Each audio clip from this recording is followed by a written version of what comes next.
Assalamualaikum warahmatullahi wabarakatuh.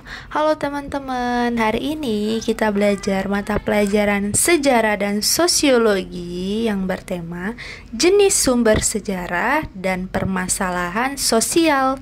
Masih dengan saya, Rizky Noprianita.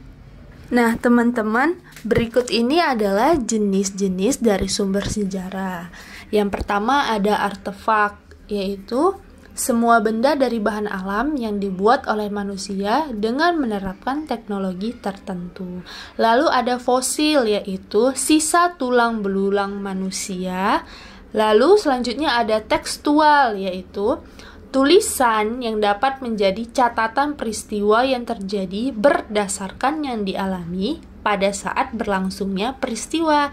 Lalu yang terakhir ada non-tekstual, yaitu sumber-sumber sejarah yang tidak menyampaikan pesan melalui tulisan, melainkan berupa gambar, foto, rekaman suara, atau rekaman audio visual.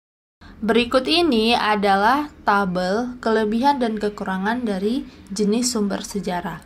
Yang pertama ada artefak. Kekurangannya yaitu artefak ini sudah tua dan banyak ditemukan dalam kondisi tidak utuh. Kelebihannya, kita bisa memperoleh bukti-bukti yang akurat yang mendukung penulisan sejarah. Lalu ada fosil. Kekurangannya yaitu memakan waktu lama dan biaya yang sangat besar. Kelebihannya juga ada, yaitu fosil ini bisa dipajang semenarik mungkin untuk menarik minat masyarakat datang ke museum. Tekstual juga mempunyai kekurangan, yaitu sumber biaya tinggi untuk dapat menginterpretasi atau menerjemahkannya. Kelebihannya, subjek yang terlibat tidak akan menimbulkan interaksi antar peneliti. Dan yang terakhir, jenis sumber sejarah non-tekstual mempunyai kekurangan, informasi yang didapat tidak selalu utuh, hanya sebagian saja. Lalu kelebihannya yaitu informasi yang didapat lebih jelas. Permasalahan sosial. Nah, teman-teman, berikut ini adalah bentuk-bentuk masalah sosial yang sering terjadi di sekitar kita. Yang pertama ada kesenjangan sosial. Permasalahan kesenjangan sosial ini terjadi di Indonesia, misalnya antara kemudahan akses yang didapat oleh orang kaya dan kesulitan akses untuk orang miskin. Hal ini dipengaruhi karena faktor ekonomi dan juga pengaruh letak geografis dan faktor demografis masyarakat. Lalu selanjutnya kemiskinan. Masalah kemiskinan masih terjadi permasalahan sosial di Indonesia.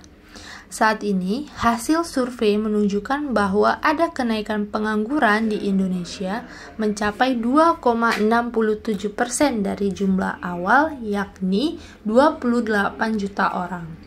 Mengalami kenaikan 9,77 juta orang dengan tingkat pengangguran terbuka atau TPT 7,07% karena dampak pandemi COVID-19.